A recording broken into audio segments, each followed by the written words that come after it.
Jesus വോയിസിന്റെ എല്ലാ മാന്യ പ്രേക്ഷകർക്കും യേശു ക്രിസ്തുവിന്റെ നാമത്തിൽ സ്നേഹവന്ദനത്തെ അറിയിക്കുന്നു. ഓരോ ദിവസവും ദൈവം വലിയ അത്ഭുതങ്ങളിലൂടെ നമ്മളെ നടത്തുന്നു. ഇന്ന് ലക്ഷക്കണക്കിന് ആൾക്കാർ നിങ്ങളെ പോലെ ഈ വചനം കാണുന്നു. ഈ വചനം നിങ്ങൾക്ക് മുമ്പിൽ എത്താൻ കാരണം ഒരു ഫാമിലിയാണ്. അവരെ നമ്മളൊന്ന് ബ്ലെസ് ചെയ്ത് പ്രാർത്ഥിക്കാൻ പോകും. ഞങ്ങളുടെ ദൈവമേ, സ്വർഗസ്ഥനായ പിതാവേ, അങ്ങയുടെ വചനം ലക്ഷക്കണക്കിന് ആൾക്കാരുടെ കയ്യിൽ എത്തിക്കുവാൻ ഈ ഫാമിലി കാണിച്ച സന്മനസ്സിന് നന്ദി.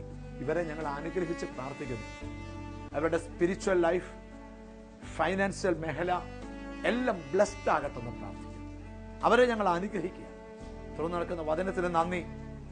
അങ്ങയുടെ ആത്മാവ് പ്രവർത്തിക്കണം യേശുവിൻ നാമത്തിൽ തന്നെ. ആമേൻ, ആമേൻ, ആമേൻ. നമുക്ക് പ്രാർത്ഥനയുടെ വചനത്തിലേക്ക് കയറാം. ഇന്ന് വലിയ അത്ഭുതങ്ങൾ നടക്കും.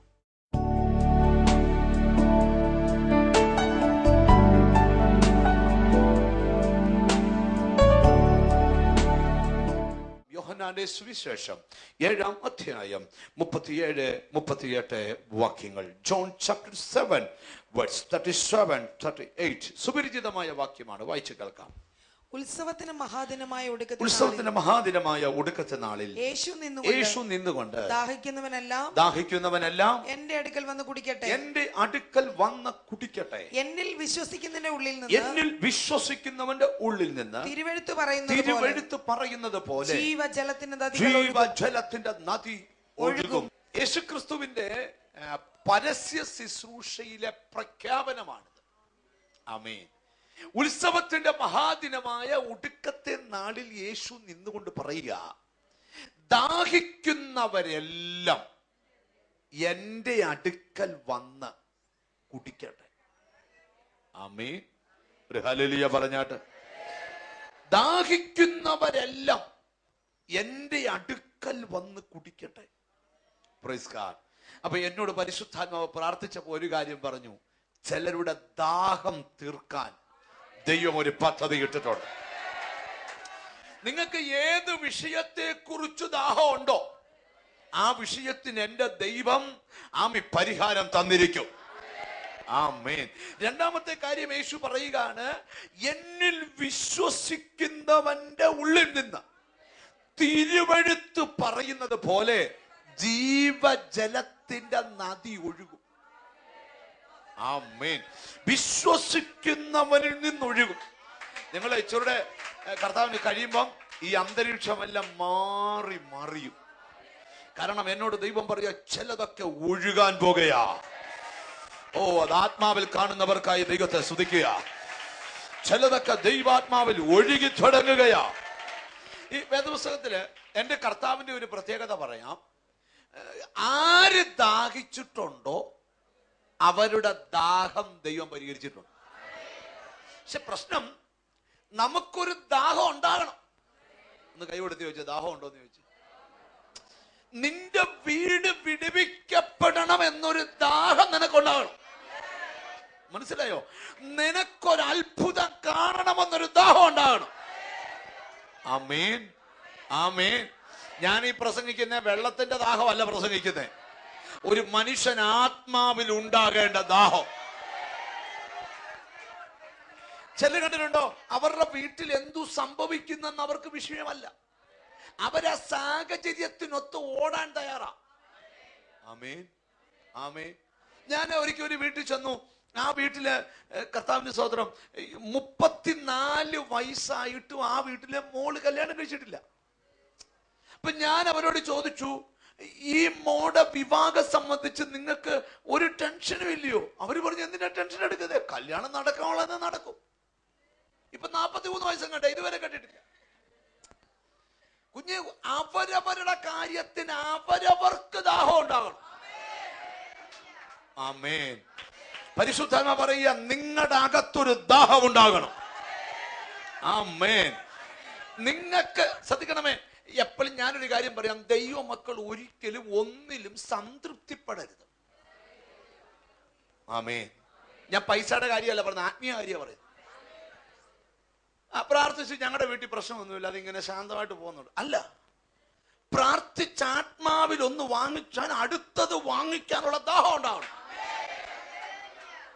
ഇപ്പം നിങ്ങളിൽ എന്തു ശുശ്രൂഷയുണ്ടെന്നുള്ളതല്ല, അതുകൊണ്ട് നിങ്ങൾ ഒതുങ്ങരുത്, അടുത്തതിനായി വാഞ്ചിക്കണം. ആമേൻ, ആമേൻ. ചിലർക്ക് ദാഹം കർത്താവ് തരട്ടെ. ചിലരുടെ ദാഹം ദൈവം അറിഞ്ഞ നിനക്ക് ഉറവകൾ തുറക്കട്ടെ. വേദോത്സവത്തിൽ പ്രസംഗിക്കാൻ കൊള്ളാവുന്ന കുറച്ചു പേരുടെ ദാഹമുണ്ട്. അത് കർത്താവ് സ്വത്രം, അതൊക്കെ ഇവ പ്രസംഗിക്കാൻ പോകണ്ട. ഹാഗറിന്റെ കാര്യം എപ്പോഴും നമ്മൾ കേൾക്കുന്ന കാര്യമാണ്. എന്നാലും ദാഹിച്ച പുള്ളിക്കാരത്തിന്റെ കാര്യമല്ല പറയാൻ പറ്റൂ. ആമേൻ. അപ്പൊ എന്റെ തലമുറയ്ക്കൊരു വിടുതൽ വേണമെന്ന് മാതാവിന് ദാഹം ഉണ്ടാവും. പാസ്റ്റർമാർക്ക് ആത്മാക്കളെ കുറിച്ച് ദാഹം ഉണ്ടാവും. ആമേൻ. നിങ്ങൾ നിങ്ങളുടെ മനസ്സുമായി തട്ടിച്ചു നോക്കിക്കോ. നിങ്ങൾ ദാഹിക്കാൻ തയ്യാറാണെങ്കിൽ നിങ്ങളുടെ ദാഹം തീർക്കാൻ കർത്താവ് തയ്യാറാ. ചിലരുടെ അകത്ത് ആത്മാവിൽ ദാഹം ലഭിച്ചിരിക്കുന്നതോട് ദൈവത്തെ സ്തുതിക്കുക. ഓ, ഇന്നു പകൽ പുതിയൊരു ശുശ്രൂഷയ്ക്ക് വേണ്ടിയുള്ള ദാഹം, നിന്റെ സന്തതിയുടെ നന്മ കാണാനുള്ള ദാഹം, നിന്റെ കുടുംബജീവിതത്തിന്റെ സന്തോഷം കാണാനുള്ള ദാഹം, വിടുതൽ ലഭിപ്പാൻ. എപ്പോഴും ഒരു കാര്യം മനസ്സിലാക്കണം, അവരവർക്ക് ദാഹമുണ്ടെങ്കിൽ അവരവരുടെ വീട് വിടുവിക്കപ്പെട്ടിരിക്കും. വ്യക്തികൾക്ക് ദാഹം ഉണ്ടാകണം. എനിക്ക് ഉയരണം, എനിക്ക് അടുത്ത ലെവലിലേക്ക് കയറണം, എനിക്ക് അടുത്തൊരു നന്മ പ്രാപിക്കണം. അങ്ങനെ ഒരു ദാഹം നമ്മുടെ അകത്ത് വേണം. ഉള്ളതിൽ തൃപ്തിപ്പെട്ട് ഒതുങ്ങരുത്. ഹല്ലേലൂയ. ഞാൻ ഈ സമ്പത്തിനുള്ള ആർത്തിയുടെ കാര്യമല്ല പറയുന്നത്. ഒരു ബെൻസ് വാങ്ങിച്ച് വീട്ടിലിട്ടു, അടുത്ത 7 ബെൻസിന് വേണ്ടി ദാഹിക്കണം, അതൊന്നും അല്ല ഞാൻ പ്രസംഗിച്ചത്. ഞാൻ ആത്മാവിന്റെ ദാഹമാണ്. വീടില്ലാത്തുള്ള ആളൊരു വീട് ദാഹിക്കുന്നുണ്ട്, ഒരു പാപവും ഇല്ല. ആമേൻ. ആമേൻ. നല്ലൊരു വണ്ടിയില്ല, എനിക്കൊരു നല്ല വണ്ടി വേണം, അങ്ങനെ പ്രാർത്ഥിക്കുന്നതുകൊണ്ട് യാതൊരു തെറ്റുമില്ല. ധൈര്യമായി പ്രാർത്ഥിക്കാം. ആമേൻ. ചിലരൊക്കെ പോസ്പെരിറ്റി ആണെന്ന് പറഞ്ഞ് പ്രാർത്ഥിക്കാതിരിക്കുന്നുണ്ട്. നിങ്ങൾ പ്രാർത്ഥിക്കാതിരുന്നാൽ ഞങ്ങൾക്ക് കുഴപ്പമില്ല, ഞങ്ങൾ പ്രാർത്ഥിക്കുകയും ചെയ്യും, ഞങ്ങൾ മാന്യമായിട്ട് യാത്ര ചെയ്യുകയും ചെയ്യും. ഒരാമയും വരുന്നില്ല. അപ്പം നമുക്ക് എന്തോ ഉണ്ടാകണം? ദാഹം. ഇനി ദാഹമുള്ള ഒരാൾക്ക് അദ്ദേഹത്തിന് ഉറക്കമാണോ വലുത്, ദാഹമാണോ വലുത്? ശ്രദ്ധിക്കണം. ഇവിടെ ബൈബിളിൽ പറയുന്ന ഒരു ഭാഗമുണ്ട്, കർത്താവിന്റെ സ്വന്തം. അവിടോട്ടാണ് നമ്മൾ വരാൻ പോകുന്നത്. അവിടോട്ട് വരുന്നതിന് ഒരു കൊച്ചു കാര്യം ഓർത്തേ. അബ്രഹാമിന്റെ കൂടെ ഒരു ജന്മത്തിന്റെ കുറെ ഭാഗം ചെലവഴിച്ച സ്ത്രീയെ, ഹാഗറിനെ, വിശ്വാസികളുടെ പിതാവെന്ന് വിളിക്കുന്ന അബ്രഹാം വീട്ടിൽ നിന്ന് ഇറക്കി വിടുമ്പോ അവർക്ക് കൊടുത്ത എന്നാന്ന് പറയോ? ഒരു തുരുത്തി വെള്ളവും കുറെ അപ്പം. എന്ന് പറഞ്ഞ 1000 അപ്പം ഉണ്ടോന്നോ? അല്ല, കുറെ എന്ന് പറഞ്ഞ ഒരു 10 താഴെ. മിണ്ടുന്നില്ല. ഒരു കയ്യിലെടുക്കാവുന്നത് ആര് കൊടുത്തു? ഞാൻ എപ്പോഴും ഒരു കാര്യം പറയാം, ആര് നമുക്ക് തന്നാലും തരുന്നതിന് കണക്കുണ്ട്. എപ്പോഴേലും അത് വിളിച്ചു പറയും. നമ്മുടെ ദേഷ്യമൊക്കെ നീ കൂടുതലൊന്നും ആളാകണ്ട, നിനക്ക് അന്ന് പ്രതിസന്ധി വന്നപ്പോ എന്റെ മോന 10,000 രൂപയുടെ ചെക്ക് എഴുതി നിന്റെ വലതേ കയ്യിലോട്ട് വെച്ച് തന്നു. അത് വിശ്വാസികളും പറയും, ഉപദേശിമാരും പറയും. മിണ്ടുന്നില്ല. ഉപദേശിമാരല്ല, ലോകത്തിൽ കൊടുക്കുന്നവരെല്ലാം പറയും. പക്ഷെ ഒരു കാര്യം പറയാം, തന്നിട്ട് കണക്ക് പറയാത്ത ഒരാളെ ഉള്ളൂ. തന്നിട്ട് കണക്ക് പറയാത്ത ഒരാളെ ഉള്ളൂ. അവന്റെ പേരായി യേശു. പണ്ടേ ഒരു രാജാവിന്റെ അടുക്കൽ ഒരു സാധുവായ മനുഷ്യൻ ചെന്നിട്ട് പറഞ്ഞു, എന്റെ മകളെ കല്യാണം കഴിക്കാൻ എനിക്ക് 2 സ്വർണ്ണ കോയിൻ തരണമെന്ന് പറഞ്ഞു. രാജാവ് വിളിച്ചു, ആരെവിടെ? ഒരാൾ വന്നു. സ്വർണ്ണശേഖരം തുറക്കാൻ പറഞ്ഞു. അവനോട് ചോദിച്ചു, നീ സ്വർണം കൊണ്ടുവരാൻ എന്തോ? 2 കോയിൻ കൊണ്ടുപോകാൻ വല്ലതും പാത്രം കൊണ്ടുവരണോ? ഒരു ചാക്കെടുത്തുകൊണ്ട് വരാൻ പറഞ്ഞു. ഒരു അളവളന്നു, വലിയ കൊട്ടയ്ക്ക്. അവൻ പറഞ്ഞു, രാജാവേ മതി. അവൻ പറഞ്ഞു, നോ. രാജാവ് പറഞ്ഞു, വീണ്ടും അളക്ക്. 3 അളന്ന് വെച്ച് പറഞ്ഞു, കൊണ്ടുകൊള്ളാൻ പറഞ്ഞു. അവൻ കാലെ വിളി വെച്ച്, രാജാവേ എന്താ രഹസ്യം? എടാ, പോന്ന വഴിക്ക് ആരേലും നിന്നോട് ചോദിക്കുക നീ എവിടെ പോയതാന്ന്, നീ പറയും രാജാവിന്റെ അടുക്ക സഹായം പോയ. എന്നിട്ട് എന്ത് എന്ന് ചോദിക്കുമ്പം നീ മടി തുറന്ന് 2 സ്വർണ്ണക്കോയിൻ എടുത്ത് കാണിക്കരുത്. നീ കാണിക്കുമ്പോ എന്റെ മാന്യതയ്ക്കൊത്ത, എന്റെ ദൈവമോ നിന്റെ ബുദ്ധിമുട്ടൊക്കെയും മഹത്വത്തോടെ തന്റെ ധനത്തിനൊത്തവണ്ണം ക്രിസ്തുവിൽ പൂർണ്ണമായി. നിങ്ങൾ വിശ്വസിക്കുന്നത് കൊണ്ട് വിശ്വസിക്കാൻ കൃപ ലഭിച്ചവർക്കായി ഞാൻ സ്തോത്രം ചെയ്യുക. അപ്പൊ അബ്രഹാം കൊടുത്തപ്പോ ഒരു തുരുത്തി വെള്ളവും കുറയാണ്. ഇപ്പം ഈ ഹാഗറിന് ഭയങ്കര പ്രതീക്ഷയായിരുന്നു, അതെല്ലാം നഷ്ടപ്പെട്ടു പോയി. ഞാനൊരു കാര്യം നിങ്ങളോട് പറയാം, നീ പ്രതീക്ഷിച്ചിടം അടഞ്ഞാലും പ്രതീക്ഷിക്കാത്തടം തുറക്കും. അതാ കർത്താവിന്റെ ദൂത്. 2008 നീ പ്രതീക്ഷിച്ചത് നടന്നില്ല, 2009 നടന്നില്ല, 2011 രണ്ടില്ല, 2015 നടന്നില്ല.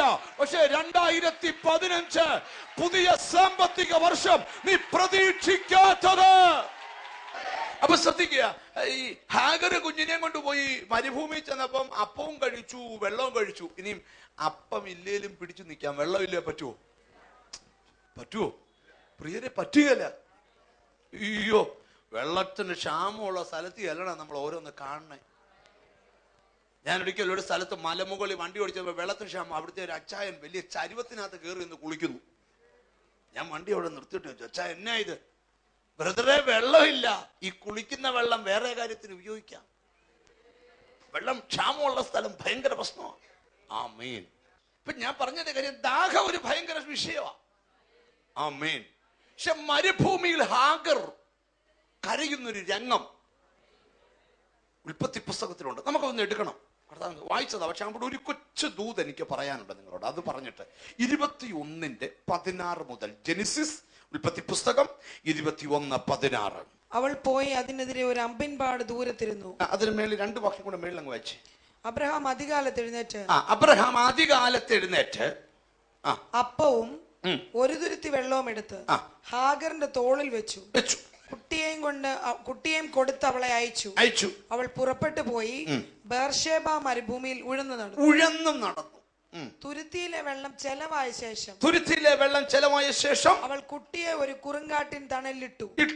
അവൾ പോയി അതിനെതിരെ ഒരു അമ്പിൻപാട് ദൂരത്തിരുന്നു. കുട്ടിയുടെ മരണം എനിക്ക് കാണണ്ട എന്ന് പറഞ്ഞ് എതിരെ ഇരുന്ന് ഉറക്കെ കരഞ്ഞു. ഒരാമയും പറയണം.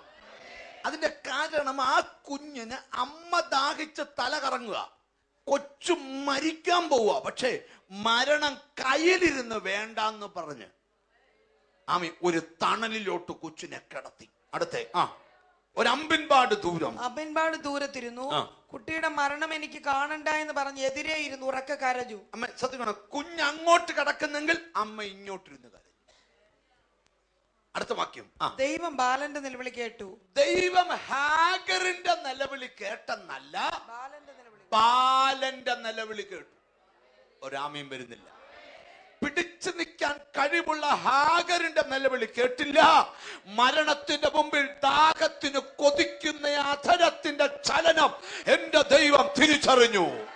ചിലർക്കൊരു ചിന്തയുണ്ട്, എനിക്ക് പ്രാർത്ഥിക്കാൻ അറിയത്തില്ല. മഹാപരിശുദ്ധനായ ദൈവമേ, അഖിലാണ്ടത്തെ നിർമ്മിച്ചവനെ, അണ്ടഘടാകത്തെ നിർമ്മിച്ചവനെ, അങ്ങ് മാത്രം ദൈവമാണ്. ചില കണ്ടില്ലേ പ്രാർത്ഥിക്കുമ്പോൾ യേശുവിനെ വചനം പഠിപ്പിക്കുന്നത്?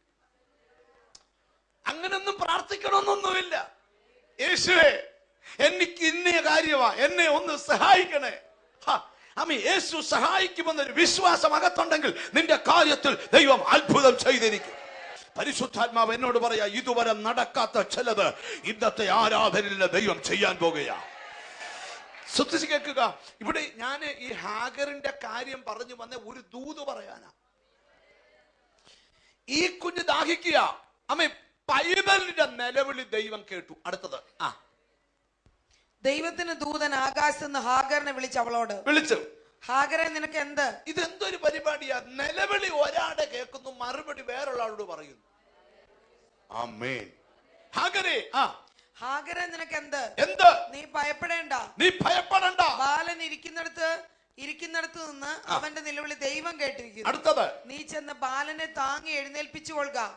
ഞാൻ അവനെ വലിയൊരു ജാതിയാക്കും എന്നല്ലി ചെയ്തു. ദൈവം അവളുടെ കണ്ണു തുറന്നു. അവൾ ഒരു നീറുറവ കണ്ടു. ചെന്ന് തുരുത്തിയിൽ വെള്ളം നിറച്ച് ബാലിനെ കുടിച്ചു. ഇവിടെ ഒരു ദൂത് പറയാനുള്ള, ദൈവം ഉറവ തുറന്നല്ല, ദൈവം ഹാഗറിന്റെ കണ്ണു തുറന്നു. ഞാനൊരു ദൂത് പറയാം. നിന്റെ ദാഹം തീർക്കാനുള്ള പരിപാടി നിനക്ക് മുമ്പിൽ ദൈവം ഒരുക്കിയിട്ടുണ്ട്. നീ ദാഹിക്കുന്നതിന് മുമ്പേ പരിഹാരം ഒരുക്കിയവനാ ദൈവം. പ്രശ്നം വരുന്നതിന് മുമ്പേ പരിഹാരം കൽപ്പിച്ചവന്. എനിക്കറിയത്തില്ല, ദൈവാത്മാവ് എന്നോട് പറയുന്നു, നിന്റെ കണ്ണുനീരിന്റെ പരിഹാരം ദൈവം ഒരുക്കിയിട്ടുണ്ട്. നിന്റെ ദാഹത്തിന്റെ പരിഹാരം ദൈവം ഒരുക്കിയിട്ടുണ്ട്. നിന്റെ കുടുംബത്തിന്റെ പരിഹാരം ദൈവം, യെസ്, വിശ്വാസ കണ്ണാൽ കണ്ടുകൊണ്ട് പറ, അവൻ പരിഹാരം ഒരുക്കും എന്നല്ല, ഓൾറെഡി ഒരുക്കി കഴിഞ്ഞു. ചിലരുടെ കണ്ണ് തുറക്കാനായി യോഗം വെച്ചേക്കുന്നത്. ആമേൻ. അടുത്ത ദിവസങ്ങളിൽ നിന്റെ കൺമുമ്പിൽ നിന്റെ വിടുതൽ ജ്വലിച്ചു നിൽക്കുന്നത് നീ കാണും. നിന്റെ വീട് ഒരു വിരുന്ന് വീടാകുന്നത് നീ കാണും. നിന്റെ സന്തതിയുടെ അനുഗ്രഹങ്ങൾ നീ കാണും.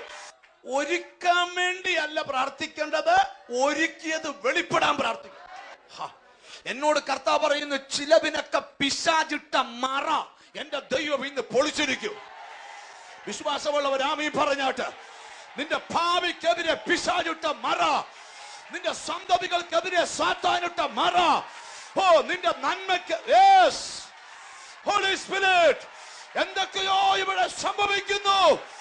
നിന്റെ വിടുതലിന് മറയിട്ടിട്ടുണ്ട്. യെസ്, നിന്റെ വീട് ഇങ്ങനെ ഇരിക്കേണ്ടതല്ല, നിനക്കിട്ട മറയെ ദൈവം മാറ്റാൻ പോകുകയാ. ഞാൻ എന്റെ അനുഭവത്തിൽ നിന്ന് കുറെ കാര്യങ്ങൾ നിങ്ങളോട് പറയാം. അങ്ങനെ പറയണമെന്ന് കർത്താവ് എന്നോട് പറയുന്നു.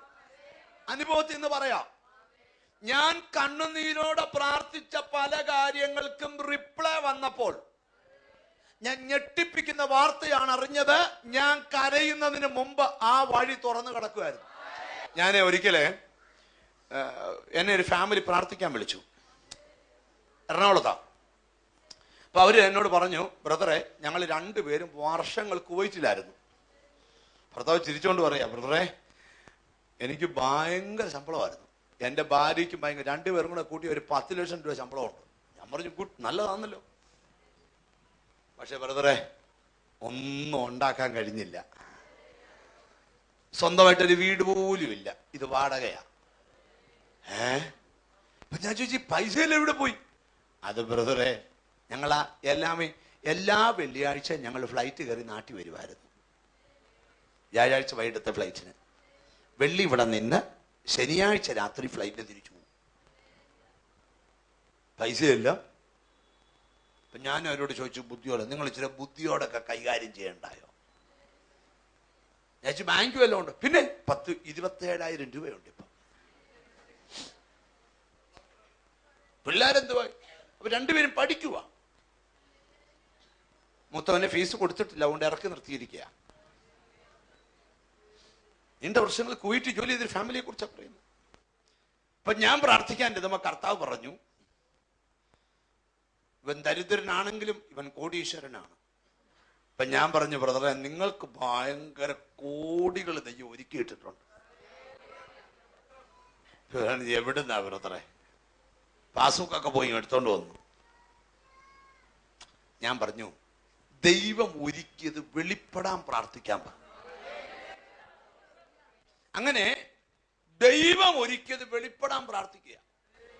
അങ്ങനെ ഭയങ്കര പ്രാർത്ഥനയാ. അപ്പൊ അവരെ ഒരു ദിവസം രാവിലെ എന്നെ വിളിച്ചു ചോദിച്ചു, ബ്രദറെ, ഒരു പ്രശ്നമുണ്ട്. ഞാൻ ചോദിച്ചു, എന്നാ? ബാങ്കിൽ കുറെ വർഷം മുമ്പ് ലോക്കർ എടുത്തതാ. അതിന്റെ ഫീസ് NRI ആയതുകൊണ്ട് ഇതുവരെ അതിന്റെ ഫീസ് അടയ്ക്കാഞ്ഞോണ്ട് അവരിപ്പം വിളിച്ചു, 14,000 രൂപ കെട്ടിക്കണോ, അല്ലെങ്കിൽ നിയമത്തിന്റെ വഴിക്ക് പോകും, നിങ്ങളുടെ ലോക്കറെല്ലാം ക്യാൻസൽ ചെയ്തു, മൊത്തം കൂടെ മാറ്റി വെച്ചിട്ടുണ്ട് ഒരു കവറിനകത്തിട്ട്. സ്തോത്രം. ഇപ്പൊ ഇത്രയും 14,000 രൂപ അടക്കണം. ഞാൻ പറഞ്ഞ അടയ്ക്ക്. അതുകൊണ്ട് അടച്ചപ്പോ ഒരു കെട്ട് പേപ്പർ കിട്ടി. പണ്ടൊക്കെ ഓരോന്നിന്റെ പേപ്പറും റെസിപ്റ്റും ഒക്കെ കൊണ്ടുവച്ചതാ, കരത്തിന്റെ രസീതും ഒക്കെ പണ്ടൊക്കെ സ്ഥലം ഉണ്ടായത്. അതൊക്കെ വിറ്റുപോയി. ആ കൂട്ടത്തിൽ ഒരു 4-5 പേപ്പർ വീട്ടിൽ വന്ന് തുടങ്ങിയപ്പം ഇവര് ജോലി ചെയ്തിടത്ത് ആരോ ബോംബെന്ന് പോയി ഷെയർ മാർക്കറ്റിലുള്ള ബിസിനസ് പുതിയൊരു കമ്പനിയുടെ കുറച്ച് ഷെയർ എടുത്തിരുന്നു. അപ്പൊ ആ കമ്പനിയുടെ പേര് ഉള്ള വെബ്സൈറ്റ് ഒന്നും അടിച്ചിട്ട് അതൊന്നും ഇല്ല. അവസാനം ഇത് ബോംബെയിലാന്ന് പിടികിട്ടി. ഇത് തപ്പി ഇവര് ബോംബെക്ക് പോയി. ബോംബെ ചെന്ന് അവിടുത്തെ മാനേജർ റൂമിൽ കയറിയിട്ട് ഈ പേപ്പറെല്ലാം കൂടെ ഒരു 6-8 പേപ്പർ അങ്ങോട്ട് കൊടുത്തപ്പോ മാനേജർ എഴുന്നേറ്റ് നിന്ന് കൈ കൂപ്പി. എന്നാ? അതെ,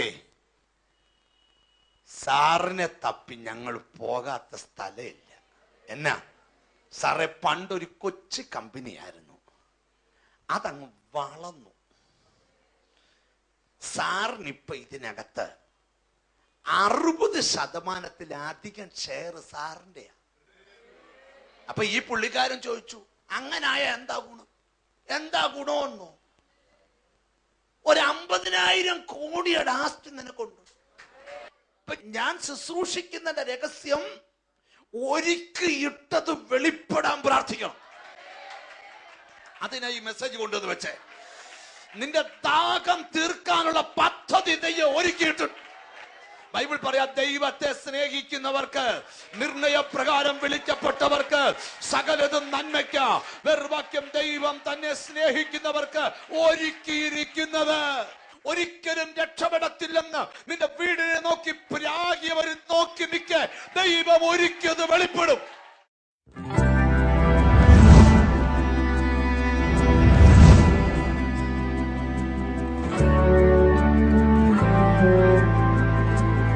ബ്രദറെ, എന്തോ പേര്? ബേബി. എത്ര വർഷമായിട്ട് ഈ തടിപ്പുണ്ട്? 6 വർഷമായിട്ടുണ്ട്. ഇവിടെയാണുള്ളത് അല്ലേ? ജീസസ്. വിശ്വാസമുണ്ടോ ഇന്ന് സൗഖ്യമാവുമെന്ന്? കാരണം ഇതിന്റെ നടുവിൽ നിന്ന് യേശു തൊടുക, 1 സെക്കൻഡ് കൊണ്ട് ഈ രോഗം മാറാൻ പോവാ. യേശുവിന്റെ നാമത്തിൽ പ്രാർത്ഥിക്കാൻ പോവാ. യേശുവിന്റെ നാമത്തിൽ പ്രാർത്ഥിക്കാൻ പോവാ. സൗഖ്യമാകാൻ പോവാ. ജീസസ്, സൗഖ്യമാകാൻ പോവാ. ഇന്ന് ഇദ്ദേഹത്തിന്റെ മുഴ പോവാൻ ഞാനല്ല പ്രാർത്ഥിക്കുന്നത്, ബേവിച്ചാനും പുന്നച്ചാനും കൂടെ വന്നേ. എന്നോട് കർത്താവ് പറയുന്നത് 2 ശുശ്രൂഷകന്മാർ പ്രാർത്ഥിക്കാൻ പോവാ. ജീസസ്. ആമേൻ. ദൈവത്തിന് സ്തോത്രം. ഇവിടെയാണ് ദൈവത്തിന് മുഴ. ജീസസ്. ഇവിടെയാണ്. ജീസസ്. ആ ദൈവദാസന്മാർ കൈവെക്കും. ജീസസ്. ഇപ്പോൾ ആ മുഴ അപ്രത്യക്ഷമാകും. Healing power. എനിക്കറിയത്തില്ല, എന്നോട് പറയാം, ശുശ്രൂഷ കൈമാറുക. ഇവർ ഇതുവരെ ചെയ്യാത്ത മിനിസ്ട്രികൾ ചെയ്യാം. യെസ് അച്ഛാ, എന്ന് നോക്കി അച്ഛ, ഒന്ന് ചിരിച്ചേച്ചാ. അച്ഛ ഇനി നോക്കിയച്ചാ, ആ മുഴ ഉണ്ടോ നോക്കിയച്ചാ? അവിടെ ഇല്ല. 6 വർഷം കൊണ്ട് നടന്ന മുഴ അവിടെ ഇല്ല. ദൈവദാസന്മാർ പ്രാർത്ഥിച്ചപ്പോൾ ആ മുഴ അപ്രത്യക്ഷമായി പോയി. യേശുവിന്റെ നാമത്തിൽ ഒന്ന് തപ്പി നോക്കിയ ഇച്ചിരിയിലും ഉണ്ടോന്ന്? ഒട്ടുമില്ല. തൊട്ടാൻ നല്ലതായിട്ട് അറിയാമായിരുന്നു. വീർത്തു നിൽക്കുമായിരുന്നു. വീർപ്പുമായിരുന്നു. 6 വർഷം കൊണ്ട് വേദനയും വീർപ്പാണ്. ഇപ്പോൾ അത് അവിടെ ഇല്ല. എന്താണെന്നറിയാമോ? ദൈവദാസന്മാർ കൈവച്ചപ്പോൾ അവരുടെ കൈക്ക് മീതെ മറ്റൊരാൾ കൈവച്ചു. അവന്റെ പേരാ യേശു. ഞങ്ങൾ ശുശ്രൂഷിച്ച ശുശ്രൂഷ നിങ്ങൾക്ക് അനുഗ്രഹമായി എന്ന് വിശ്വസിക്കട്ടെ. നിങ്ങളുടെ മനസ്സിൽ ഇപ്പോൾ പറയുന്നില്ലേ ഒന്ന് പ്രാർത്ഥിക്കണമെന്ന്? നിങ്ങൾക്ക് വേണ്ടി ഞാൻ പ്രാർത്ഥിക്കാൻ പോവാം. കണ്ണുകളെ അടച്ചു കൈകൾ ചേർത്ത് പിടിക്കുക. ഞങ്ങളുടെ ദൈവമേ, സ്വർഗസ്ഥനായ പിതാവേ, എന്നോട് ചേർന്ന് പ്രാർത്ഥിക്കുന്ന ജനത്തിനു വേണ്ടി പ്രാർത്ഥിക്കുന്നു. നിന്റെ ശക്തി അവരുടെ മേൽ വ്യാപരിക്കണം. നിന്റെ ആത്മാവ് അവരുടെ മേൽ ചലിക്കണം. വലിയ കാര്യങ്ങൾ കർത്താവ് ചെയ്യാനായി പ്രാർത്ഥിക്കുന്നു. In the name of Jesus അവരുടെ രോഗങ്ങൾ സൗഖ്യമാകട്ടെ. അവരുടെ പ്രതിസന്ധികൾ മാറട്ടെ. അത്ഭുതങ്ങൾ സംഭവിക്കണമെന്ന് പ്രാർത്ഥിക്കുന്നു. അനുഗ്രഹിച്ച് പ്രാർത്ഥിക്കുന്നു യേശുവിൻ നാമത്തിൽ തന്നെ. ആമേൻ. കർത്താവ് നിങ്ങളെ അനുഗ്രഹിക്കട്ടെ. നാളെ ഇതേ സമയം വീണ്ടും ഒന്നിച്ച് കാണാം. God bless.